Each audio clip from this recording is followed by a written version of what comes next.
ভারতের যে ভূমিকা, সে ভূমিকা হচ্ছে ওরা আমাদেরকে মেরে ফেলতে চায়, ওরা আমাদেরকে পানিতে মারবে, ওরা আমাদেরকে ভাতে মারবে, ওরা আমাদেরকে শেষ করে দেবে, স্বাধীনতাকে বিপন্ন করে দেবে। এজন্য আজ এই বিশাল জনসমুদ্রের কাছে প্রশ্ন করি, যদি প্রয়োজন হয় আমাদের চির দুশ্মন ভারতের বিরুদ্ধে যদি লড়াইয়ের প্রয়োজন হয়, তোমরা সবাই প্রস্তুত থাকবে?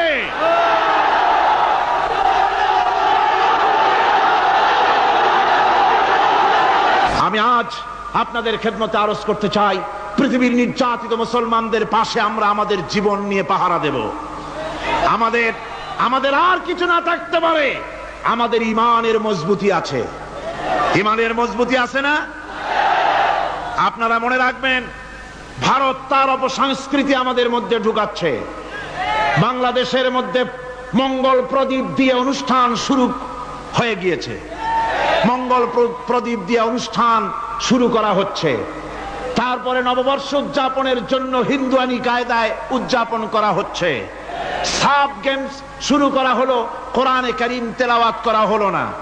সেখানে বর এবং বধূ বানানো হয়েছে, তাতে টোপর পরায়া হিন্দুয়ানি কায়দায় করানো হয়েছে। বাংলাদেশের কলেজ ইউনিভার্সিটির সামনে মূর্তি বসানো হতেছে। সুতরাং অপসংস্কৃতি দিয়ে ভারত বাংলাদেশের উপর তার আধিপত্য বিস্তার করতেছে। এ ব্যাপারে মুসলমানদের ঐক্য চাই। আমাদের ব্যাপারে ভারতের যে ভূমিকা, সে ভূমিকা হচ্ছে ওরা আমাদেরকে মেরে ফেলতে চায়, ওরা আমাদেরকে পানিতে মারবে, ওরা আমাদেরকে ভাতে মারবে, ওরা আমাদেরকে শেষ করে দেবে, স্বাধীনতাকে বিপন্ন করে দেবে। এজন্য আজ এই বিশাল জনসমুদ্রের কাছে প্রশ্ন করি, যদি প্রয়োজন হয় আমাদের চির দুশ্মন ভারতের বিরুদ্ধে যদি লড়াইয়ের প্রয়োজন হয়, তোমরা সবাই প্রস্তুত থাকবে?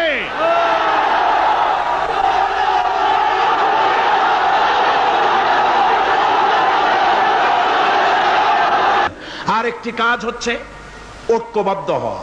কি হওয়া? ঐক্যবদ্ধ হতে হবে আমাদেরকে। ওলামা, মাশায়েখ, পীর বুজুর্গ যারা আছে সকলকে ঐক্যবদ্ধ হতে হবে। কাদা ছড়াছড়ি বন্ধ করে দিতে হবে। কাদা ছড়াছড়ি করে কোনো লাভ নাই।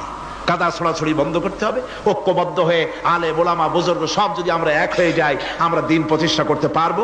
বাংলাদেশে ওই যে আপনি দেখেন কিছু লোক চিল্লায়, মনে করেন ওদের পত্রিকা আছে অনেক, দেওয়ালের লেখা আর পত্রিকার লেখা দেখে মনে করবেন না যে ওরা অনেক। পুকুরের মধ্যে বিরাট পুকুর, খুব লাফায় পানি, মনে করেছে যে অনেক মাছ বুঝি, পরে জাল ফেলে দেখে যে শুধুমাত্র 3টে পুঁটি মাছ।